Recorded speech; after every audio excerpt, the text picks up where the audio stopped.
आकाशवाणी गोरखपुर से प्रादेशिक समाचार।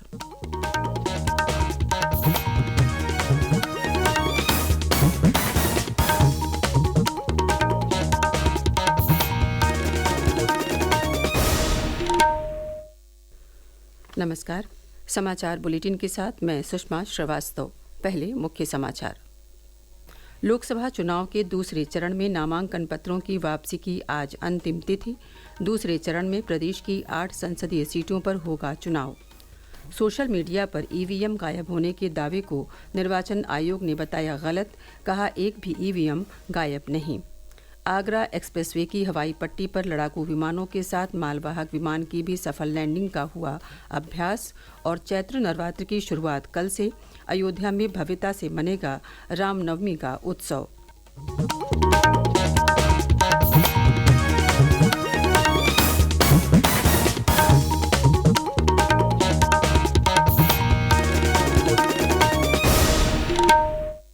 और अब समाचार विस्तार से। प्रदेश में लोकसभा चुनाव के दूसरे चरण के लिए दाखिल किए गए नामांकन पत्रों की वापसी के लिए आज अंतिम तिथि है। नाम वापसी के बाद चुनाव लड़ने वालों की वास्तविक स्थिति सामने आएगी। इसके पहले दूसरे चरण में दाखिल नामांकन पत्रों की जांच का काम पूरा हो चुका है। प्रदेश में दूसरे चरण की 8 लोकसभा सीटों के लिए 175 प्रत्याशियों द्वारा नामांकन किए गए थे। नामांकन पत्रों की जांच में 94 प्रत्याशियों के नामांकन वैध पाए गए हैं, जबकि 81 प्रत्याशियों के नामांकन निरस्त हुए हैं।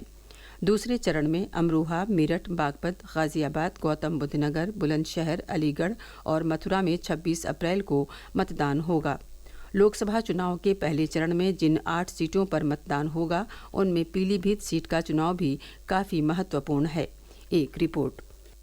पीलीभीत लोकसभा क्षेत्र में 5 विधानसभाएं आती हैं। इसमें 4 विधानसभाएं पीलीभीत जनपद की पूरनपुर, बीसलपुर, बरखेड़ा और पीलीभीत शामिल हैं। वहीं एक विधानसभा बरेली जनपद की बहेड़ी भी इसमें शामिल है। भाजपा द्वारा पूर्व केंद्रीय मंत्री और उत्तर प्रदेश के मौजूदा कैबिनेट मंत्री जितिन प्रसाद को टिकट देने से पीलीभीत सीट महत्वपूर्ण हो गई है। जितिन प्रसाद ऐसे नेता हैं जो पूर्व प्रधानमंत्री राजीव गांधी और नरसिम्हा राव के राजनीतिक सलाहकार, 3 बार के सांसद और कांग्रेस के राष्ट्रीय नेता रहे कुंवर जितेंद्र प्रसाद उर्फ बाबा साहब के सुपुत्र हैं और पीलीभीत जिले में उनकी कोठी का खासा राजनीतिक प्रभाव है। सपा और बसपा प्रत्याशी मुकाबले को त्रिकोणीय बना रहे हैं। पीलीभीत लोकसभा सीट से एक मिथक यह भी जुड़ा हुआ है कि यहाँ गैर जनपद के व्यक्ति ही सांसद चुने जाते रहे हैं। खास बात यह है कि इस बार के चुनाव में उतरे 10 प्रत्याशियों में से 5 गैर जनपद से ताल्लुक रखते हैं। आकाशवाणी समाचार के लिए ओम अवस्थी। भारत निर्वाचन आयोग ने कुछ सोशल मीडिया प्लेटफॉर्म पर प्रसारित हो रहे उस संदेश को गलत बताया है जिसमें 15 लाख ईवीएम गायब होने का दावा किया जा रहा है। एक सोशल मीडिया पोस्ट में निर्वाचन आयोग ने कहा कि ये दावा भ्रामक है। ये भी बताया गया कि एक भी ईवीएम गायब नहीं हुई है और सर्वोच्च न्यायालय ने भी ईवीएम अनियमितता वाली याचिका को खारिज कर दिया है। आयोग ने कहा है कि विश्वसनीय सूचना के लिए उसकी आधिकारिक वेबसाइट को देखा जा सकता है। प्रदेश के मुख्य निर्वाचन अधिकारी नवदीप रेणवा ने बताया है कि चुनाव आचार संहिता लागू होने के बाद प्रवर्तन एजेंसियों और उड़न दस्तों द्वारा अवैध शराब, नकदी जैसे अवैध सामानों की जब्ती के संबंध में लगातार कार्रवाई की जा रही है। 6 अप्रैल तक 128 करोड़ 42 लाख रुपए कीमत की शराब, ड्रग, बहुमूल्य धातुएं और नकदी जब्त की जा चुकी हैं। निर्वाचन आयोग ने लोकसभा चुनाव 2024 में युवा और शहरी मतदाताओं की भागीदारी बढ़ाने के लिए सोशल मीडिया पर कई पहल और अभियानों की शुरुआत की है। आयोग मतदाताओं तक संदेश पहुंचाने के लिए टर्निंग 18 और यू आर द वन अभियानों के माध्यम से आकर्षक विषयों, लोकप्रिय आइकन और जेनजेड सामग्री का उपयोग कर रहा है। टर्निंग 18 अभियान का मुख्य उद्देश्य आगामी चुनाव में पहली बार वोटर बन रहे युवा मतदाताओं को मतदान के लिए प्रेरित और प्रोत्साहित करना है। यू आर द वन अभियान का उद्देश्य चुनावी प्रक्रिया में शामिल विभिन्न हितधारकों के अमूल्य योगदान को स्वीकृति देना है। लोकसभा चुनाव के पहले चरण के अंतर्गत जिन संसदीय क्षेत्रों में चुनाव होना है, वहां निर्वाचन आयोग की तरफ से दिव्यांगों और बुजुर्ग मतदाताओं को पोस्टल बैलेट की सुविधा के तहत घर से वोट डलवाए जा रहे हैं। मुजफ्फरनगर में चुनाव आयोग के निर्देश पर कल लगातार दूसरे दिन दिव्यांगों और बुजुर्गों के घर घर जाकर वोट डलवाए गए। इस लोकसभा क्षेत्र में पहले दिन 236 और दूसरे दिन 77 लोगों ने वोट डाले। चुनाव आयोग ने ऐसे लोगों को घर से वोट डालने की छूट दी है जो चलने में अक्षम हैं। प्रादेशिक समाचार आप आकाशवाणी गोरखपुर से सुन रहे हैं। ये समाचार बुलेटिन हमारे YouTube channel AIR news Gorakhpur और एक्स हैंडल AIR न्यूज़_GKP पर भी उपलब्ध है। मेरठ में भाजपा के लोकसभा प्रत्याशी अरुण गोविल के लिए कल केंद्रीय मंत्री स्मृति ईरानी ने एक महिला सम्मेलन को संबोधित किया।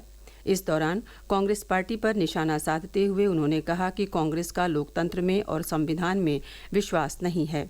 स्मृति ईरानी ने भाजपा प्रत्याशी अरुण गोविल को वोट देने की अपील की।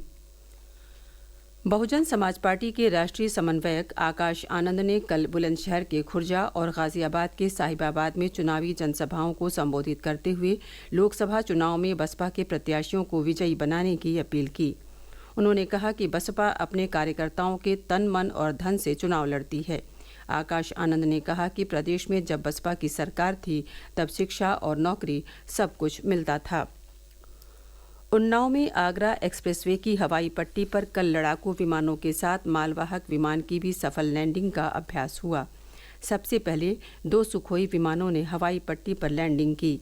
लैंडिंग के बाद इन विमानों ने डमी मिसाइल लोड करने के बाद उड़ान भरी। बाद में एडवांस लाइट हेलीकॉप्टर की भी लैंडिंग हुई। चैत्र नवरात्र की शुरुआत कल से होने जा रही है। इसे लेकर प्रदेश भर में दुर्गा मंदिरों में तैयारियां अंतिम चरण में हैं। मंदिरों पर उमड़ने वाली श्रद्धालुओं की भीड़ को प्रबंधित करने के लिए पुलिस प्रशासन की तरफ से पुख्ता इंतजाम किए जा रहे हैं। नवरात्र के दौरान मिर्जापुर जिले में स्थित विंध्यवासिनी धाम तथा बलरामपुर के देवीपाटन शक्तिपीठ में श्रद्धालुओं की भारी भीड़ उमड़ती है। चैत्र नवरात्र का समापन रामनवमी के साथ होता है। रामनवमी के अवसर पर इस बार अयोध्या में भगवान श्री राम के प्राकट्य का उत्सव भव्य तरीके से मनाया जाएगा। इसे लेकर कल अयोध्या में श्री राम जन्मभूमि तीर्थ क्षेत्र ट्रस्ट की एक बैठक हुई।